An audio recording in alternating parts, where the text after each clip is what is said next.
আসসালামু আলাইকুম। প্রতিভা আইডিয়াল স্কুলের পক্ষ থেকে পঞ্চম শ্রেণীর সকল শিক্ষার্থীদেরকে আমন্ত্রণ জানাচ্ছি আমাদের লাইভ ক্লাসে। আসলে আজকে যে বিষয়টা নিয়ে আলোচনা করব সেটা হচ্ছে পঞ্চম শ্রেণীর প্রাথমিক গণিত। আজকে আমরা অধ্যায় 6 নিয়ে আলোচনা করব, অর্থাৎ ভগ্নাংশের অধ্যায়।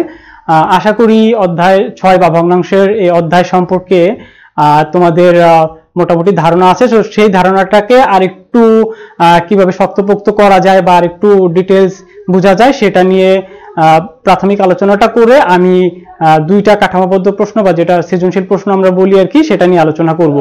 তাহলে প্রথমেই আমাদেরকে যে বিষয়টা জানতে হবে যে ভগ্নাংশ কি।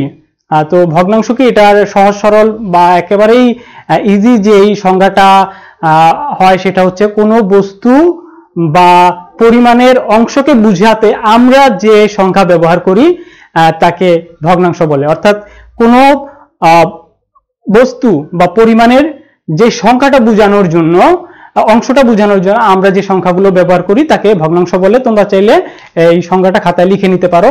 আমি কিছু ভগ্নাংশের উদাহরণ দিচ্ছি। আর আরেকটা কথা বলে রাখি যে এই অধ্যায় 6, এই অধ্যায়টা আসলে দুইটা ভাগে বিভক্ত, অর্থাৎ অনুশীলনী 6 ক এবং 6 খ। প্রথম অংশে তোমাদের সাধারণ ভগ্নাংশের যোগ বিয়োগ সংক্রান্ত বিষয়গুলো আছে এবং দ্বিতীয় অংশে সাধারণ ভগ্নাংশের গুণ এবং ভাগের বিষয়গুলো আছে। তো প্রত্যেকটা বিষয় সম্পর্কে ডিটেলস জ্ঞান না থাকলে পরে আমাদের জন্য এটা একটু ডিফিকাল্ট হয়ে যায়। তাই আশা করবো সবাই মনোযোগ দিয়ে কথাগুলো শুনবা, অথবা তোমরা খাতায় এগুলো লিখেও নিতে পারো। তো আজকে আর একটা বিষয় নিয়ে, আচ্ছা ঠিক আছে, আমরা সরাসরি আলোচনায় চলে যাই। প্র্যাকটিক্যালি হয়তো আমাদের জন্য ব্যাপারগুলো বুঝতে আরো সহজ হবে। কিছু ভগ্নাংশ আমি লিখছি এখানে, যেমন ধরো 2/3, 3/4, এক সমস্ত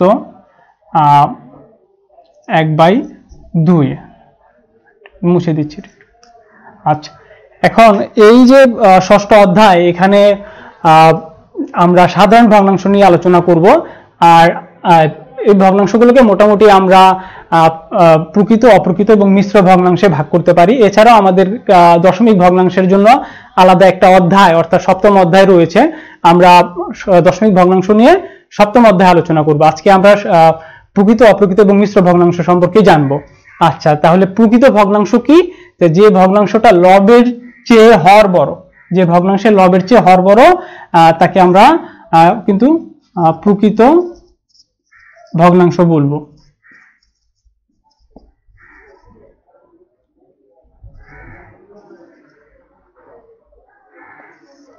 আচ্ছা, এখানে আমরা দেখতে পাচ্ছি যে লব 2 এবং হর 3, 2 এর চেয়ে 3 বড় হয়, এই ভগ্নাংশটা কিন্তু একটি প্রকৃত ভগ্নাংশ। তারপর রয়েছে অপ্রকৃত ভগ্নাংশ, যেটা আমি লিখেছি 3/4, এটা একটি অপ্রকৃত ভগ্নাংশ। এই ভগ্নাংশের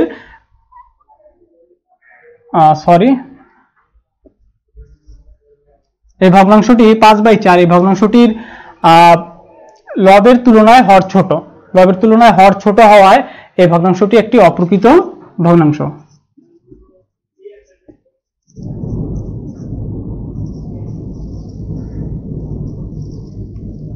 আচ্ছা, তারপর যে ভগ্নাংশটি আছে এটা হলো একটা মিশ্র ভগ্নাংশ, অর্থাৎ এখানে একটা পূর্ণ সংখ্যার সাথে একটা প্রকৃত ভগ্নাংশ জুড়ে দেওয়া আছে।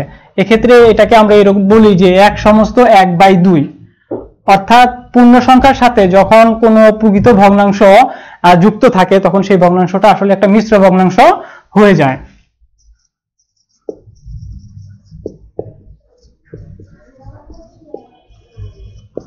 আচ্ছা, আরেকটা জিনিস আমরা এখান থেকে একটু দেখে নিতে পারি যে প্রকৃত ভগ্নাংশের মান কিন্তু সব সময় 1 এর চেয়ে ছোট হবে। প্রকৃত ভগ্নাংশের মান 1 এর চেয়ে ছোট হবে, কারণ এখানে আমরা একটু দেখি, যদি এখানে 2 কে 3 দিয়ে ভাগ, এরকম একটা ব্যাপার আছে। বা আমরা অন্য আরেকটা ভগ্নাংশ যদি লিখি, ধরো যদি লিখি যে 4/5, এই ভগ্নাংশটা আমি যদি ভাগ করি, 4 কে যদি 5 দিয়ে ভাগ করি, তাহলে এখানে কি দেখতে পাবো যে 4 5 এর মধ্যে ভাগ যাচ্ছে না। তখন আমি 0 দশমিক নিয়ে নিলাম এবং এখানে একটা 0 দিলাম। তাহলে 5 গুণন 8 মানে 5 এখানে আমি 40 লিখলাম। তো এইখানে ভাগফল যেটা আছে যে 0.8 মানে 0.8, যেহেতু 0 দিয়ে শুরু হয়েছে তার মানে এইটা অবশ্যই 1 এর চেয়ে কিন্তু ছোট। সুতরাং প্রকৃত ভগ্নাংশের মান কি হবে? লেস দেন 1 মানে 1 এর চেয়ে ছোট হবে। আচ্ছা, তাহলে প্রকৃত ভগ্নাংশ এটা হবে এইভাবে আমরা যদি লিখি যে প্রকৃত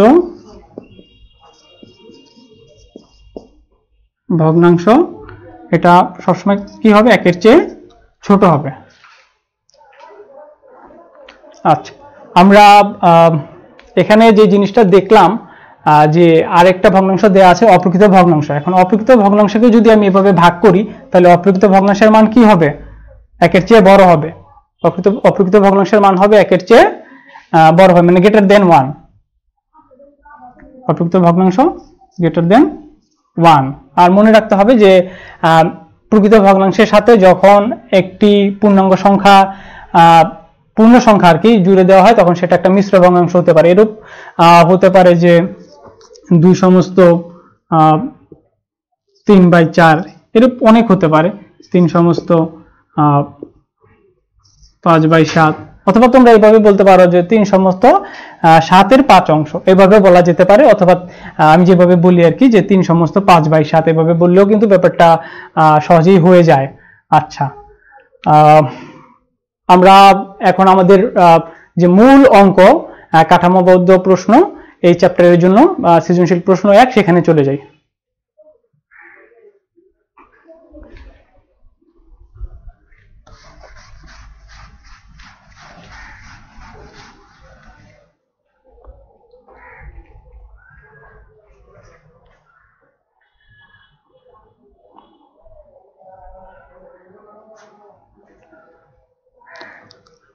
আচ্ছা, ছাত্রছাত্রীদের সুবিধার জন্য আমি প্রশ্নটা স্ক্রিনে দিয়ে দিয়েছি, তোমরা এখান থেকে দেখে নিতে পারো। এখানে প্রশ্নটা যেরূপ আছে যে তালেব সাহেবের কাছে 72,000 টাকা ছিল, তিনি তা থেকে 1/3 অংশ বিদ্যালয়ে এবং 5/9 অংশ হাসপাতালে দান করলেন। তিনি তার টাকার কত অংশ দান করলেন? এখানে একটা বিষয় আমাদেরকে একটু খেয়াল রাখতে হবে যে অংশ এবং টাকা, অর্থাৎ কখনো অংশকে টাকায় আবার কখনো টাকাকে অংশে পরিণত করতে এরকম প্রশ্ন কিন্তু আসলে হয়। তো দেখি এখানে কি আছে। ক নম্বর প্রশ্নে যেটা আছে যে তিনি তার টাকার কত অংশ দান করলেন, এখানে খেয়াল রাখতে হবে কত অংশ দান করলেন। আচ্ছা, তাহলে আমরা যেটা করছি যে কাঠামোবদ্ধ প্রশ্ন 1-এর ক, তাহলে তিনি তার টাকার কত অংশ দান করলেন? তিনি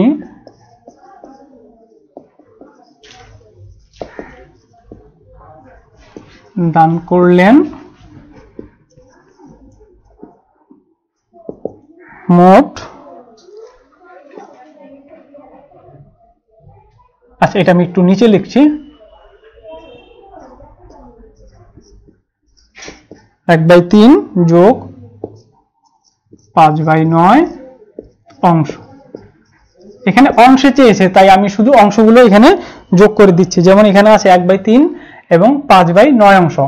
আচ্ছা, এখন এখানে যে জিনিসটা আছে যে হর, প্রথম ভগ্নাংশের হর আছে 3 এবং দ্বিতীয় ভগ্নাংশের হর আছে 9। 3 এবং 9 এর লসাগু তোমরা সহজেই বুঝতে পারছো যে এখানে লসাগু 9 হবে, কারণ 3 এবং 9 এর দিয়ে 9কে ভাগ যায় এবং এটাই কাছাকাছি সংখ্যা আছে। তারপরে যদি তোমাদের আরো মনে হয় যে লসাগু করে নেওয়া উচিত তাহলে তোমরা এখানে করে নিতে পারো, যেমন 3 এবং 9 লসাগু দুইটা সংখ্যায় 3 দিয়ে যাবে, 3 দিয়ে 3 কে যাবে একবার, 9 কে যাবে 3 বার। 3 এবং 1 দুটাই মৌলিক সংখ্যা হয়, এখানে আর কোনো সংখ্যা দিয়ে কিন্তু ভাগ যাচ্ছে না, মানে 1 ছাড়া আর কোনো সংখ্যা দিয়ে। তোমরা জানো যে 1 দিয়ে সকল সংখ্যাকে কিন্তু তুমি ভাগ করে নিতে পারবা। তাহলে এখানে লসাগুটা আলটিমেটলি হচ্ছে 3 গুণন 3 সমান 9। আমি ইনিশিয়ালি এইভাবে বুঝিয়ে দিচ্ছি তোমাদের জন্য যেন ব্যাপারগুলো একটু সহজ হয়। তাহলে লসাগু এখানে 9 হইল। এটা তোমরা ক্লাস 3-4 লেভেলেও পড়ে আসছো যে লসাগুকে অবশ্যই কি করতে হবে? হর দিয়ে ভাগ করতে হবে এবং প্রাপ্ত ভাগফলকে লবের সাথে মানে লব দিয়ে গুণ করতে হবে। তাহলে এখানে 3 দিয়ে যদি আমরা 9 কে ভাগ করি তাহলে কতবার যাবে? 3 বার। মানে 3 × 3 = 9, আর ওই ভাগফল 3 দিয়ে আমরা 1 কে গুণ করব, মানে 3 × 1 = 3, 9 দিয়ে 9 কে ভাগ করলে যাবে একবার, মানে 5 × 1 এখানে হবে 5, অর্থাৎ এখানে 5 + 3 8/9 অংশ।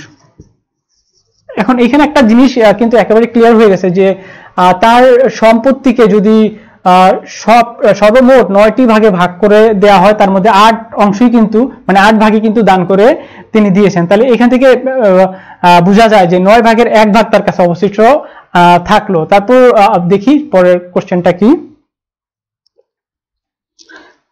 তিনি বিদ্যালয়ে কত টাকা দান করলেন, এই কথাটাই আসলে আমি বলছিলাম যে কখনো কখনো অংশ চাবে, কখনো কখনো টাকা চাবে। এখন এইখানে খ নম্বরে যে কত টাকা দান করলেন, টাকার পরিমাণটা চেয়েছে।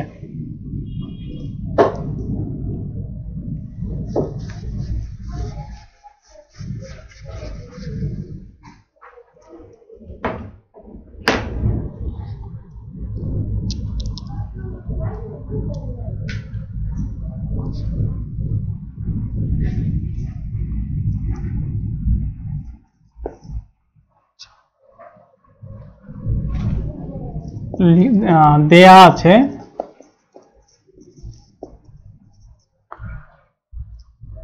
বিদ্যালয়ে দান করলেন 1/3 অংশ।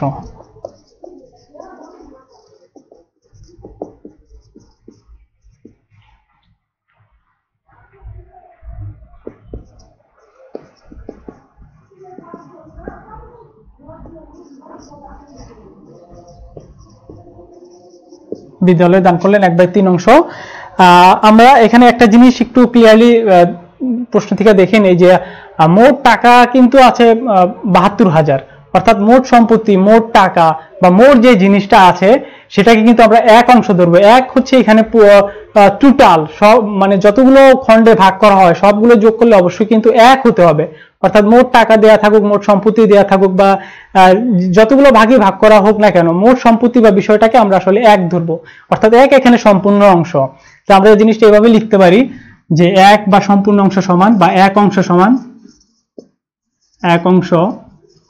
সমান 72,000 টাকা। তাহলে 1/3 অংশ সমান 72,000, এর এখানে গুণন চিহ্ন দেওয়া যেতে পারে, 1/3 টাকা। আচ্ছা, এখন 3 দিয়ে 72,000-কে ভাগ করে নিব। 72,000-কে ভাগ না করে আমরা 72-কেও এখানে ভাগ করতে পারি, অর্থাৎ 3টা শূন্য শুধু বসাই দিলেই হয়ে যাবে আর কি। যেমন 3 7-এর মধ্যে এখানে যাবে 2 বার, 3 × 3 = 6, এখানে 1 থাকে, 3 1-এর মধ্যে যাবে না, আমি আরেকটি অঙ্ক বসা নিচ্ছি 12, 12-এর মধ্যে 3 যাবে 4 বার, 3 4 এখানে 12, অর্থাৎ 24 বার যায়। আমি যদি 3 দিয়ে 72-কে ভাগ করি তাহলে এখানে যাচ্ছে 24 বার, আর 3টা শূন্যের জন্য আমি 3টা শূন্য এখানে দিয়ে দিলাম, তাহলে এখানে অ্যাকচুয়ালি 24,000 টাকা। তাহলে ব্যাপারটা যেটা ছিল যে তিনি বিদ্যালয়ে কত টাকা দান করলেন, আমরা বলতে পারি তিনি বিদ্যালয়ে 24,000 টাকা দান করলেন। তিনি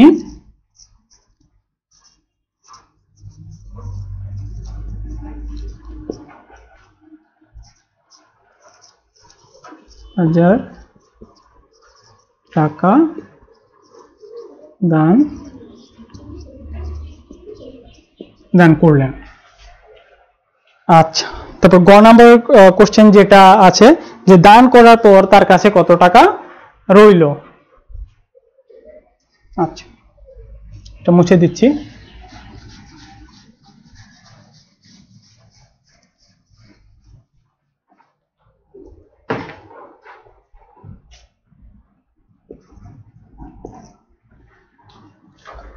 ক নম্বরে আমরা যেটা পেয়েছিলাম যে তিনি দান করেন 8/9 অংশ, আর খ নম্বরে আমরা পেয়েছিলাম যে তিনি বিদ্যালয়ে 24,000 টাকা দান করেছেন। কিন্তু গ নম্বর প্রশ্নটাই কিরকম করেছে তোমরা একটু খেয়াল করলে দেখো যে দান করার পর তার কাছে কত টাকা রইল।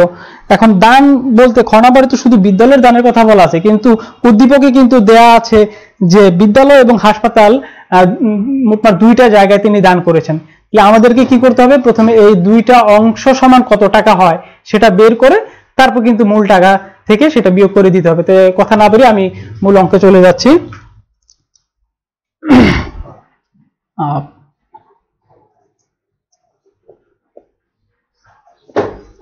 ক হতে পাই তিনি মোট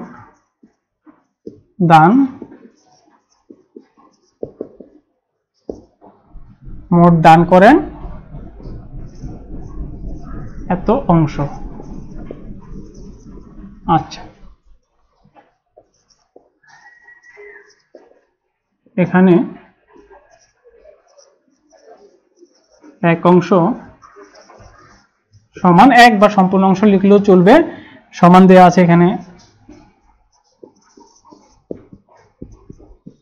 ৭২,০০০ টাকা, ৮/৯ অংশ সমান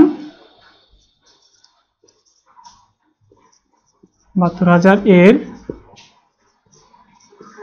এত অংশ, এখানে এত টাকা দিয়ে দিলাম টাকা। এখন ৯ দিয়ে ৭২-কে যদি ভাগ করি, ৮ নং ৭২, ৮ বার, আর ৩ শূন্যের জন্য ৩ শূন্য দিয়ে দিলাম। এই ৮,০০০ দিয়ে ৮কে গুণ করলে হয় ৬৪, ৮টা ৬৪,০০০ টাকা। তাহলে ৭২,০০০ টাকার মধ্যে তিনি ৬৪,০০০ টাকা সর্বমোট দান করলেন। দান করার পর তার কাছে কত টাকা রইল? অতএব তার কাছে রইল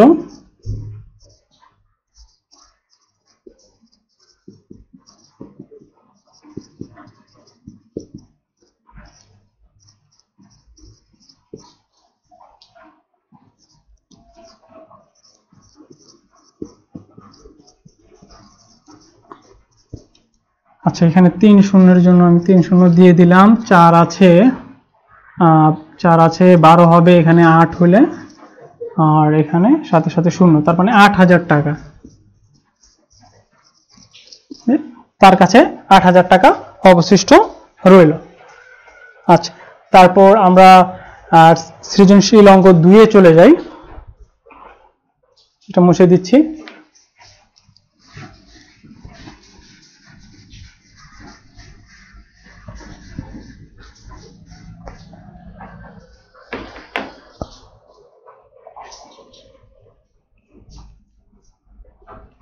সৃজনশীল অঙ্ক ২-এর ক নম্বর প্রশ্নটা একটু পড়ে নেই। মিতা ২ সমস্ত ৫/৬ লিটার এবং মাহমুদ ১ সমস্ত ৩/৮ লিটার দুধ ক্রয় করলো। তারা দুইজনে মোট কত লিটার দুধ ক্রয় করলো? অর্থাৎ এখানে লিটারে দেওয়া আছে এবং লিটারই চেয়েছে, তাহলে কি করতে হবে? দুইটা অংশ শুধু যোগ করে দিলেই হবে। তারা দুজনে মোট ক্রয় করলো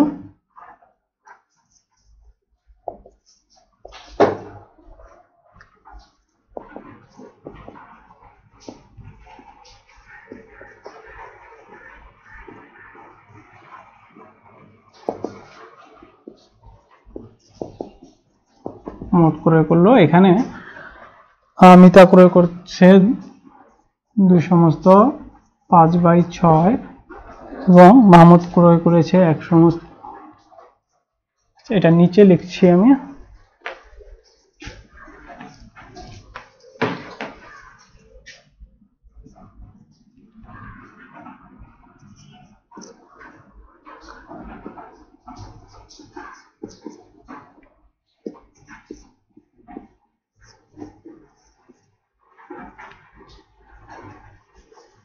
এত লিটার, এখানে মিশ্র ভগ্নাংশটাকে প্রথমে ভাঙিয়ে নিচ্ছি। ৬ দিয়ে দিলাম, ৬ দোকানে ১২, ১২ সাথে আরো ৫ যোগ করে দিলাম, তাহলে হয়ে যাচ্ছে ১৭।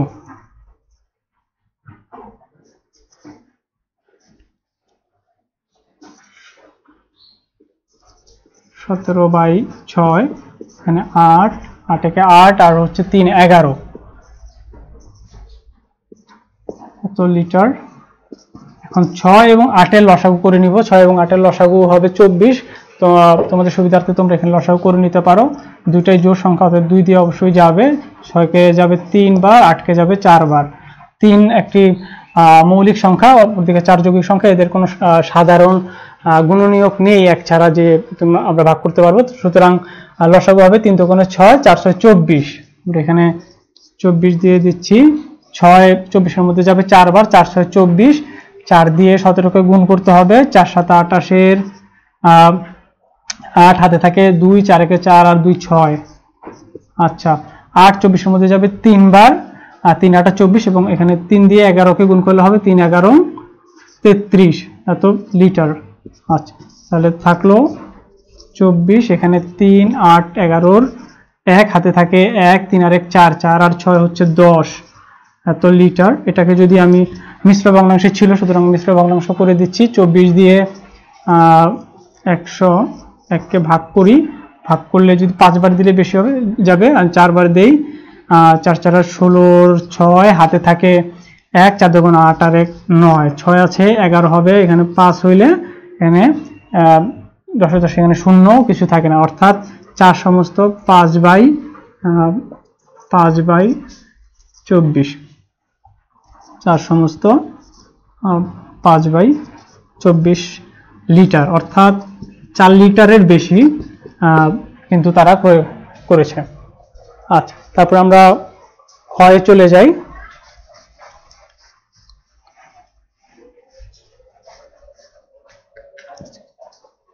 সংখ্যাটা একটু আমি সাইডে লিখে রাখি। 4 সমস্ত 5/24। খ নম্বর কোশ্চেন যেটা আছে, মিতা কত লিটার দুধ বেশি ক্রয় করলো, অর্থাৎ একবার বলছে তারা দুজনে মিলে কত ক্রয় করলো, তখন সমষ্টিগতভাবে আমরা কিন্তু যোগ করে দিয়েছি। এখন আবার ঠিক সেটার পার্থক্যটা চাচ্ছে, অর্থাৎ মিতা কত লিটার বেশি ক্রয় করছে, অর্থাৎ বিয়োগ করে দিতে হবে। আচ্ছা, তাহলে এখানে খ নাম্বার, মিতা বেশি ক্রয় করলো,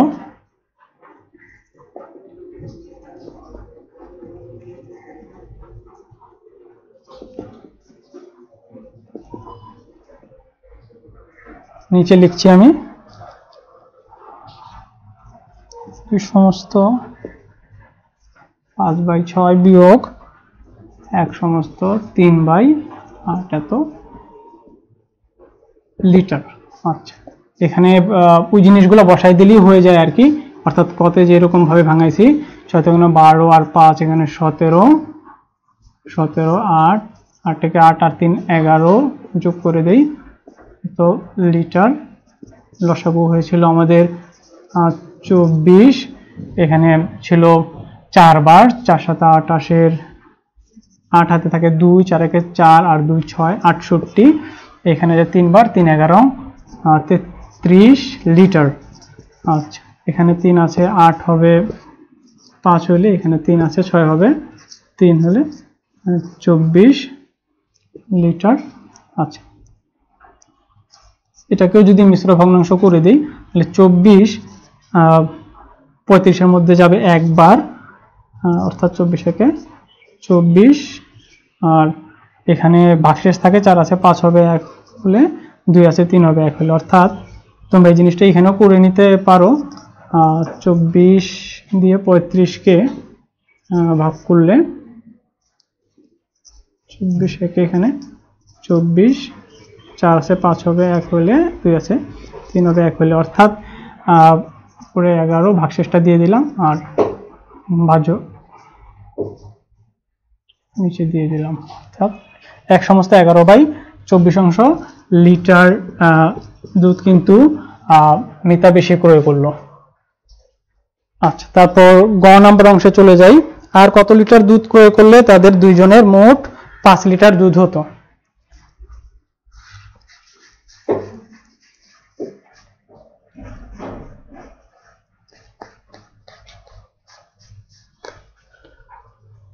আচ্ছা, তাহলে কতে আমরা জানি যে দুজনে মিলে আসলে কত লিটার দুধ ক্রয় করেছিল, এখানে সেটাই লিখে নিব যে ক হতে পাই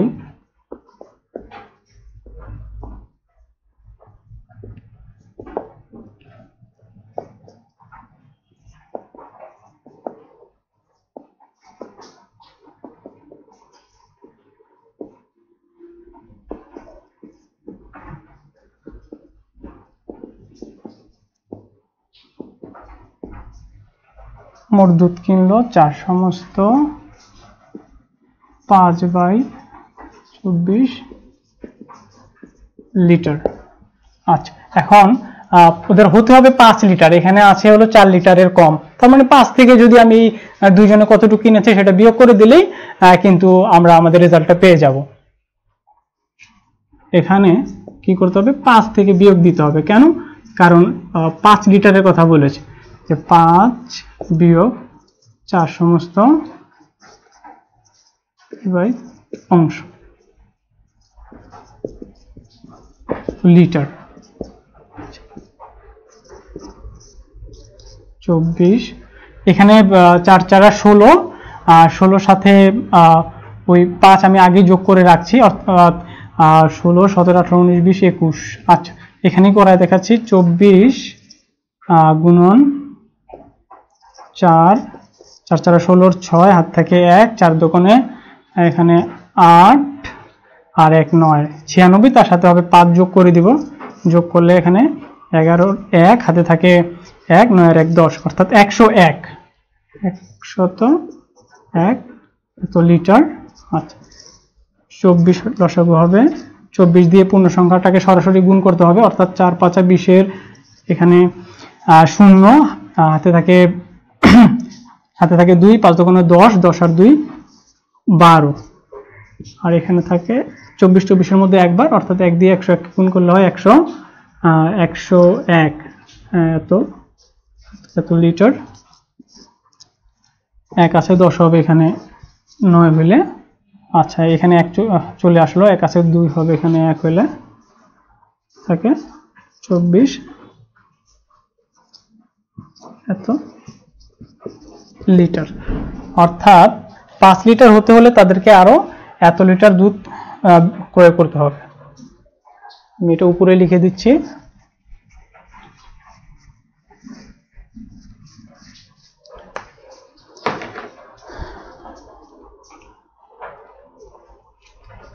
আরো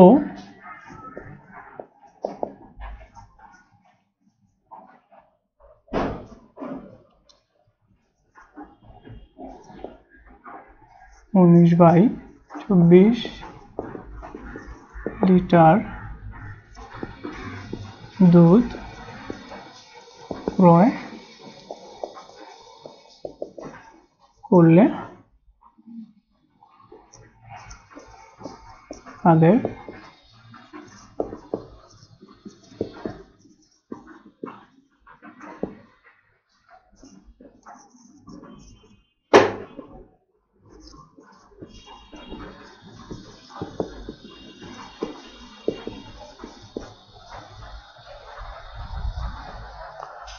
আচ্ছা, তাহলে আজকে এই পর্যন্ত। Thank you. পরবর্তীতে আরো ক্লাসগুলো নিয়ে আমরা আমাদের এই লেকচারগুলো কন্টিনিউ করব। সে পর্যন্ত সবাইকে ধন্যবাদ। আসসালামু আলাইকুম।